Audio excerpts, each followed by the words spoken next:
सच के साथ। नमस्कार, सिटी वाराणसी लाइव में आप सभी का स्वागत है। मैं हूं अमित मिश्रा। आइए देखते हैं आज की खास खबरें।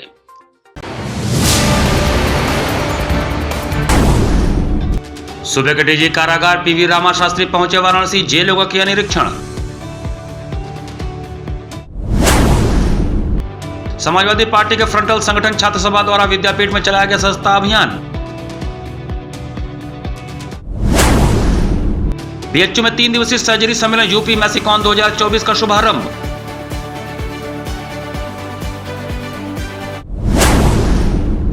और कड़ी सुरक्षा के बीच संपन्न हुआ चौथे दिन का पुलिस भर्ती परीक्षा।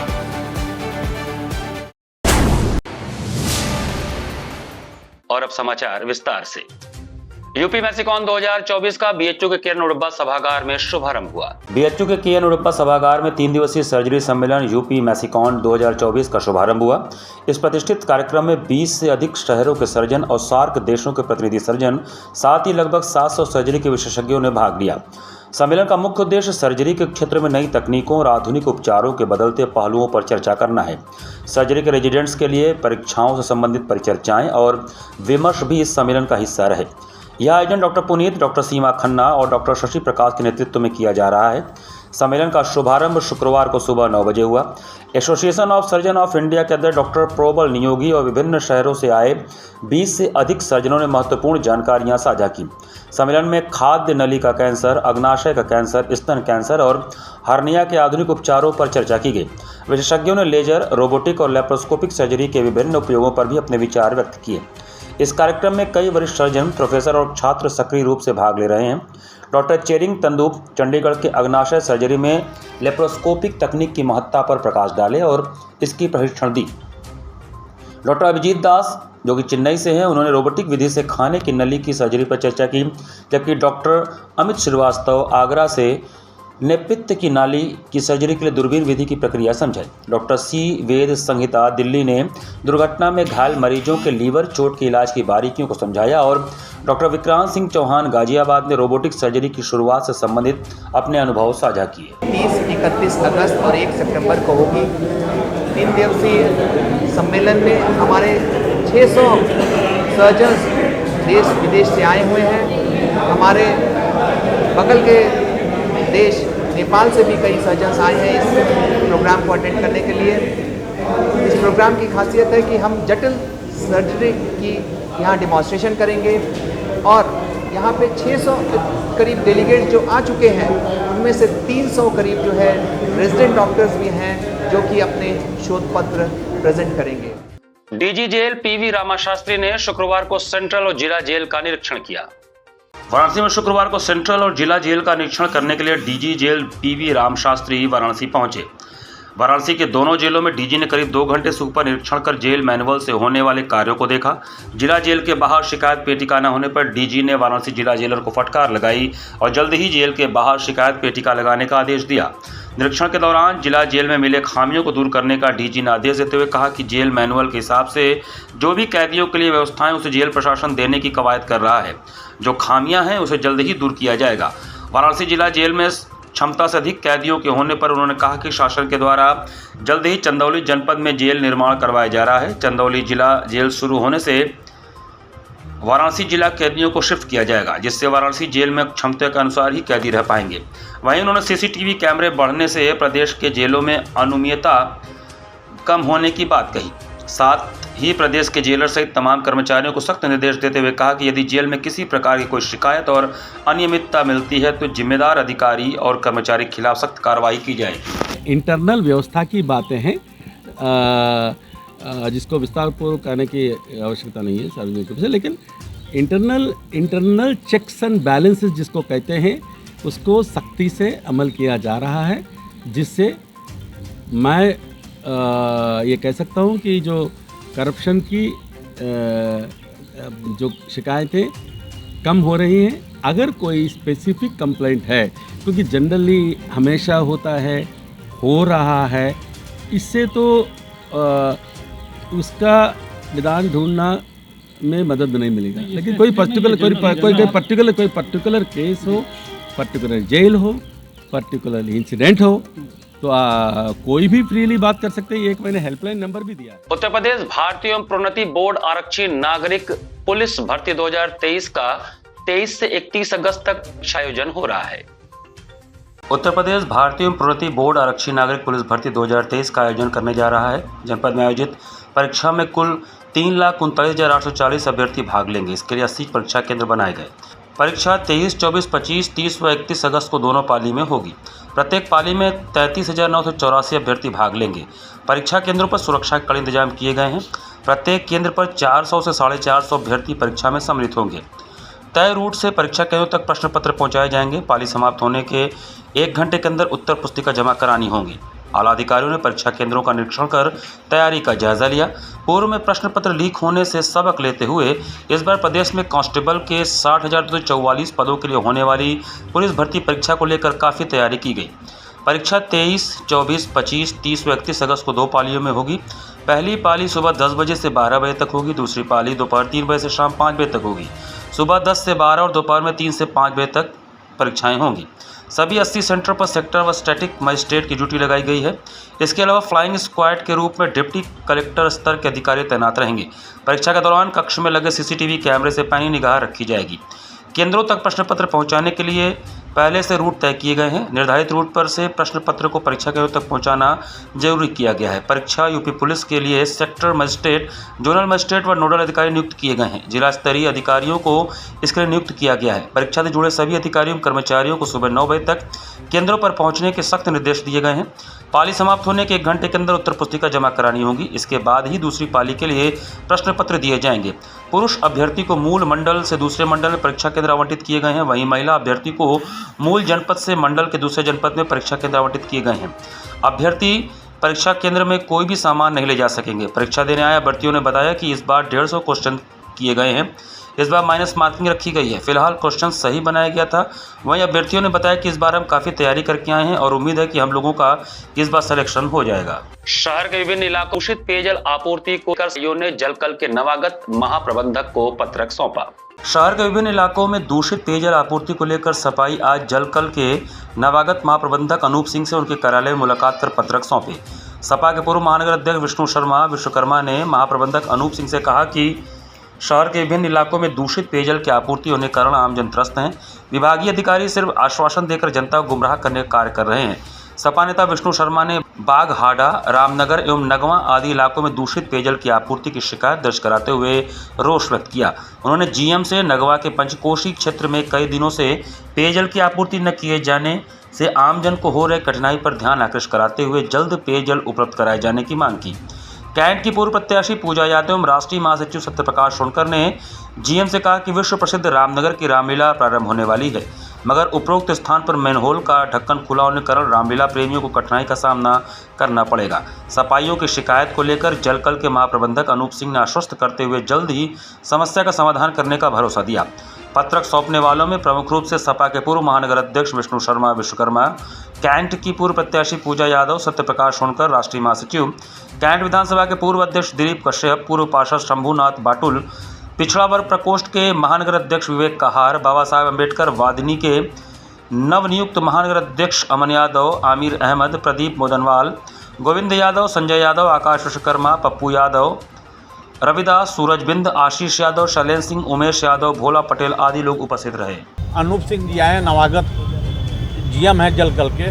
हम लोगों ने उनसे अनुरोध करके कहा है और हम लोगों ने पुरजोर मांग किया कि जो हम लोगों ने सूची दिया है विभिन्न क्षेत्रों का, जहां जल निकासी की समस्या है, पेयजल की समस्या है, कहीं ऐसी स्थिति है जहां पानी नहीं आ रहा है, कहीं ऐसी स्थिति है जहां मैनहोल का पानी लोग पीने के लिए मजबूर है। ये क्योटो का शहर लोगों ने जो कहा था, जो सपना दिखाया था क्योटो का शहर, कहीं ऐसा देखने को नहीं मिला। हम यहाँ पर जीएम से मिले हैं, हमने पुरजोर मांग किया कि अगर 1 हफ्ते के अंदर जहाँ जहाँ बिंदुवार क्षेत्रों का हमने सूची दिया है, पेयजल की समस्या हो या पानी ना आने की समस्या हो, उसको तत्काल दूर किया जाए। तो हम लोग समाजवादी साथी हैं, हम लोग गांधीवादी तरीके से जल समस्याओं के खिलाफ आम जन के हितों को ध्यान में रखते हुए हम लोग गांधीवादी तरीके से, हम लोग लोकतांत्रिक तरीके से हम जो भी समस्याएं हमारे पास आए उनके निस्तारण के लिए हम मतलब हमने सभी अपने जेई सबको संचालित कर दिया था कि मौके पे तुरंत पहुंच के जितनी तेज़ी से हम निस्तारित करा पाएँ उन समस्याओं को कराएं, और हमने लग के उनको लगभग हम करा रहे। कुछ एक जगह जो रह गई हैं उनको भी हम जल्दी निस्तारित। भगवान बुद्ध के उपस्थान में एलिस प्रोजेक्ट जो आयोजित 10 दिवसीय प्रशिक्षण शिविर का समापन। भगवान गौतम बुद्ध के उपदेश स्थली सारनाथ में एलिस प्रोजेक्ट यूनिवर्सल एजुकेशन द्वारा आयोजित 10 दिवसीय प्रशिक्षण शिविर में इटली, फ्रांस सहित भारत के कई राज्यों से आए शिक्षक शामिल हुए। 10 दिनों तक चले प्रशिक्षण शिविर में भारत की शिक्षा प्रणाली और चुनौतियों सहित भारतीय पारंपरिक ज्ञान पर चर्चा किया गया। विदेश से आए शिक्षकों ने अपने देश के शिक्षा पद्धति और वहां की चुनौतियों के बारे में बताया, तो वहीं भारतीय शिक्षा पद्धति और विदेश की शिक्षा पद्धति की तुलना की। 10 दिनों तक तमाम विषयों पर संगोष्ठी के दौरान चर्चा के पश्चात सभी विदेशी शिक्षकों को समापन सत्र में प्रमाण पत्र वितरित किया गया। समापन सत्र में मुख्य प्रशिक्षक तथा एलिस प्रोजेक्ट के संस्थापक वैलेंटिनो जियाकोमिन ने कहा कि आज पूरे विश्व के सामने अनेक चुनौतियां हैं। शिक्षा के क्षेत्र में भी नई चुनौतियां हैं, जिसका समाधान भारतीय पारंपरिक ज्ञान में अद्वैतवादी दर्शन के सिद्धांतों में है। विश्व को भारत तथा यहाँ के पारंपरिक शिक्षण संस्थान रास्ता दिखा सकते हैं। इस विषय में विगत दिनों संस्कृत विश्वविद्यालय में संगोष्ठी भी आयोजित की गई थी। अतः इस शिक्षक प्रशिक्षण के माध्यम से इस शिक्षा पद्धति को अधिक से अधिक विद्यार्थियों तक पहुँचाने का प्रयास किया जाएगा। 10 दिवसीय प्रशिक्षण कार्यक्रम में तारा मंदिर के प्रबंधक टासी ढुंडुप भूटिया तथा विदेश प्रतिभागियों ने संबोधित किया तथा अपना अनुभव बताया। कार्यक्रम का संचालन तथा धन्यवाद ज्ञापन प्रधानाचार्य अवनीश मिश्र ने किया। इस अवसर पर अरुण शुक्ला, सुधाकर प्रसाद, सुनील पांडे तथा शिक्षक व विद्यार्थी उपस्थित रहे।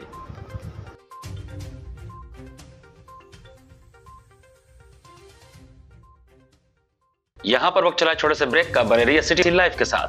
वाराणसी लाइव सच के साथ। स्वामी हरसिवानंद पब्लिक स्कूल छात्र छात्राओं हेतु वातानुकूलित छात्रावास की सुविधा, हरतिमा युक्त खेल का मैदान, इंडोर गेम आउटडोर गेम की सुविधा, जिम, योगा, ध्यान की विशेष कक्षा, एनसीसी एबीसी सर्टिफिकेट तथा करियर काउंसलिंग की सुविधा, विज्ञान, कला तथा कॉमर्स के साथ वैकल्पिक विषयों की एक लंबी श्रृंखला, कम फीस में उत्कृष्टतम अध्ययन की व्यवस्था, शहर के सभी क्षेत्रों में बस की सुविधा, विज्ञान, कंप्यूटर तथा सभी आधुनिकतम प्रयोगशाला उपलब्ध, audio video classes. Swami Harsivanand public school and hostel, शिक्षण समूह शाखाएं Garhwa Ghat, Ramna, Varanasi. Phone number 9554995413, Jagatganj Varanasi. Phone number 7408457111, Banpurwa, Ramna, Varanasi. Phone number 9554955412, railway station road, Churk, Sonbhadra. Phone number 7081109710, Marsara, Ghorawal, Sonbhadra. Phone number 954963199495 एवं स्वामी हरसिवानंद महाविद्यालय, Churk, Sonbhadra. Phone number 7081109711। Varanasi live सच के साथ।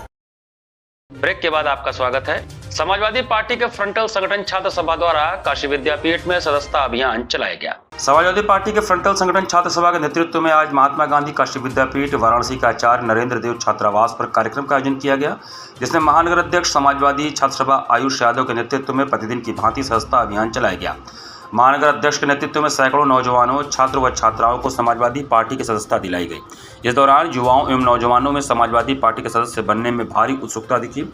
इस दौरान कार्यक्रम को संबोधित करते हुए अमरनाथ यादव, आईटी सेल छात्र सभा छात्र नेता आशुतोष तिवारी, आशु प्रदेश सचिव छात्र सभा, अब्दुल कुरैशी महानगर यूथ ब्रिगेड इकाई अध्यक्ष अभिषेक यादव, शिवम भक्ति, दिव्य प्रकाश, राज सिंह राष्ट्रीय सचिव आदि एवं सैकड़ों किसान नौजवानों ने कहा कि बड़ी संख्या में छात्र, नौजवान, किसान राष्ट्रीय अध्यक्ष अखिलेश यादव जी की नीतियों से प्रभावित होकर जुड़ रहे हैं। जहां एक तरफ भाजपा सरकार में छात्रों और नौजवानों का शोषण हो रहा है, स्कूल कॉलेजों की फीस में बढ़ोतरी कर भाजपा छात्रों को शिक्षा में वंचित करना चाहती है। भाजपा सरकार में पेपर लीक कराकर छात्र नौजवानों को रोजगार से वंचित रखना चाहती है एवं किसानों की फसल का समर्थन मूल्य MSP नहीं देकर किसानों को परेशान किया जा रहा है एवं बड़े बड़े उद्योगपतियों को मंडियों का ठेका दिया जा रहा है। समाजवादी छात्र सभा महानगर अध्यक्ष ने कहा कि भाजपा सरकार में छात्र संघ बहाली और पेपर लीक एवं बेरोजगारी एवं किसानों को उनकी फसल का MSP मूल्य दिलवाने का मुख्य मुद्दा है। भाजपा पिछड़े दलितों के आरक्षण को खत्म करना चाहती है, छात्रों, नौजवानों एवं किसानों के हक अधिकार को लूट रही है। भाजपा सरकार को छात्रों, किसानों, नौजवानों, महिलाओं से कोई लेना देना नहीं है। नौजवानों एवं किसानों की बदौलत सपा 2027 में सरकार बनाएगी। भाजपा सरकार से छात्र, नौजवान एवं किसान तंग आ चुके हैं। नौजवान 2027 में भाजपा को सत्ता से उखाड़ फेंकेंगे। भाजपा सरकार लगातार नौजवानों एवं किसानों का शोषण कर रही है। इस सरकार में महंगाई, बेरोजगारी और भ्रष्टाचार चरम पर है। छात्र नौजवान जागरूकता अभियान से लोगों को लगातार जोड़ने का काम समाजवादी पार्टी के लोग करेंगे। 4 नरेंद्र देव छात्रावास एनडी हॉस्टल पर सदस्यता अभियान किया है और सदस्यता अभियान में बढ़ चढ़कर छात्रों ने समाजवादी पार्टी की सदस्यता ली और हमारे पार्टी से जुड़े हैं छात्र। देखिए, जैसा आप देख रहे हैं कि प्रदेश में छात्र नौजवान से ज़्यादा पीड़ित आज के डेट में कोई नहीं है। छात्र नौजवान आज अपने आप को बेबस और लाचार महसूस कर रहा है। सिगरा महमूदगंज मार्ग पर अचानक सड़क धंसने से बड़ा हादसा होते होते रह गया। सड़क धंसने से आने जाने वाले लोगों को काफी दिक्कतों का सामना करना पड़ रहा है। सिगरा चौराहा से थोड़ा आगे महमूदगंज मार्ग पर अचानक सड़क धंसने से बड़ा हादसा होने से बच गया। बताया जा रहा है कि सड़क अचानक धंसने से जाने वाले लोगों को काफ़ी समस्याओं का सामना करना पड़ रहा है, जिसकी सूचना मिलने पर अधिकारी मौके पर पहुंचकर बैरिकेडिंग कर दी और अधिकारियों को सूचना दे दी। वहीं नगर निगम के कर्मचारियों ने बताया कि सड़क धंसने की सूचना पर हम लोग यहां आए हैं जिससे इसकी मरम्मत हो सके, पर यह रोड PWD विभाग का है जिसको सूचना दे दी गई। मिलने पर रोड बैठ गई है, इसलिए हम देखने आए हैं। ये रोड PWD की कहाँ पे बैठा है? स्मिथ स्कूल के थोड़ा सा आगे, सिगरा चौराहा के प्लस आगे। किसी का पानी का है? पानी का लीकेज लग रहा है। कहीं बरसात की वजह से बैठ गया है? नहीं, बरसात की वजह से कहीं लीकेज जो टूटा हुआ है, इसलिए जो बैठ गया है। अब ये कैसे मालूम कैसे हुआ है? कभी आपको इससे पता चला या रात में? नहीं, रात को तो सवेरे जब गए हम 9 बजे तब तो एकदम सही था। सवेरे जब आए 10 बजे तो देख रहे ऐसा है। उसके पहले बीच में कब हुआ हमको नहीं मालूम। मौके पे नगर निगम या BDA? हाँ, आए थे सब, जल निगम वाले आके देखे के गए। बैरिकेडिंग भी करा दी? हाँ, बैरिकेडिंग की है। संगीत कला संघ काशीन्द्र विश्वविद्यालय में गुरुवासरी संगीत कार्यक्रम का आयोजन किया गया। संगीत एवं कला संघ काशीन्द्र विश्वविद्यालय में गुरुवार को पंडित ओंकारनाथ ठाकुर सभागार में गुरुवासरी कार्यक्रम का आयोजन किया गया, जिसमें श्री रामचंद्र कृपालु भजन की प्रस्तुति से कार्यक्रम का शुभारंभ हुआ, जिसे बागेश्वरी बेहरा, श्रीदेवी शर्वानी, वसुधा दीक्षित ने प्रस्तुत किया। उनके साथ तबले पर आनंद कुमार मिश्र, हारमोनियम पर हर्षित उपाध्याय ने कुशल संगति किया। इसके बाद गायन का कार्यक्रम हुआ, जिसमें डालिया मुखर्जी ने 2 कजरी और 2 झूला की प्रस्तुति की। इनके साथ तबले पर सिद्धांत मिश्रा और हारमोनियम पर राघवेंद्र शर्मा ने संगत किया। इसके बाद युगल कथक नृत्य का कार्यक्रम हुआ, जिसे शिखा रमेश व शिवानी कश्यप ने प्रस्तुत किया, जिसमें विष्णु वंदना, कजरी, अंत में तराना की प्रस्तुति हुई।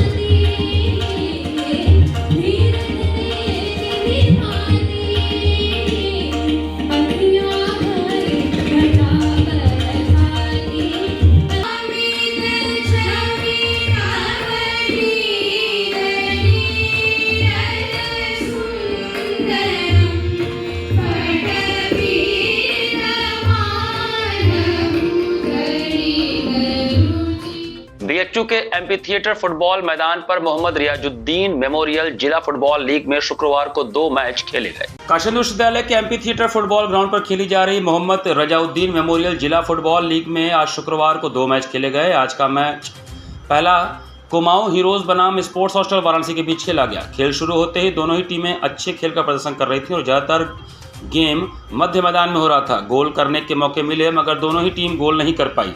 पहले हाफ की अंतिम सीटी बजने पर स्कोर 0-0 था। दूसरे हाफ का खेल शुरू होते ही दोनों टीमें बराबर से एक दूसरे पर आक्रमण कर रही थी, परंतु दोनों टीम गोल नहीं कर सकी। अंतिम सीटी बजने पर स्पोर्ट्स हॉस्टल एवं कुमाऊं हीरोज 0-0 से बराबरी पर रहे।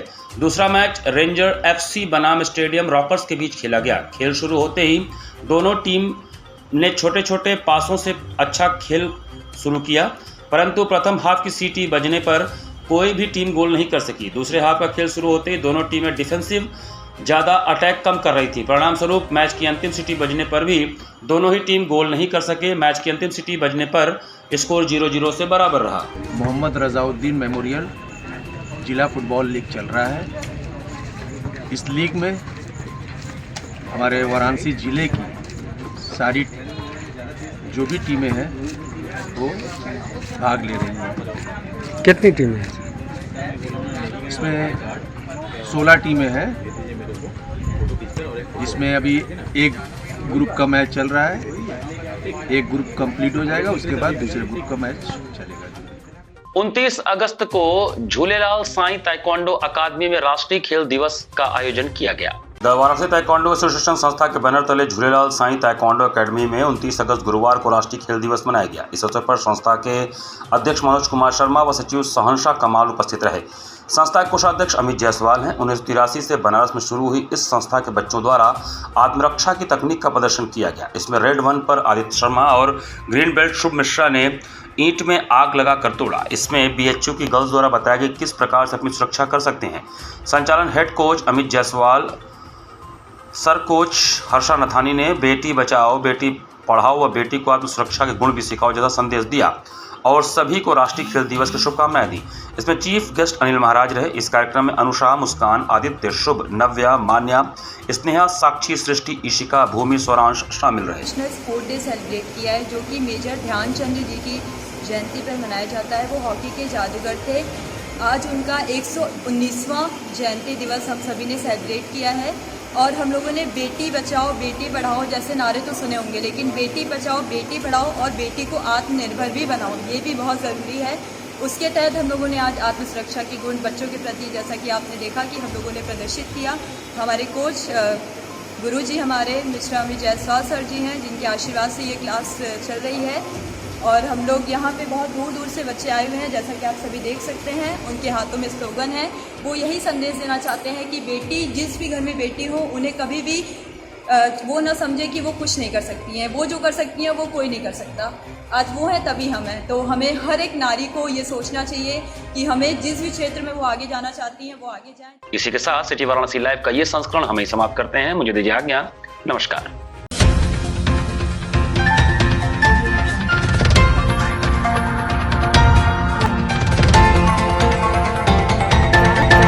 लाइव सच के साथ।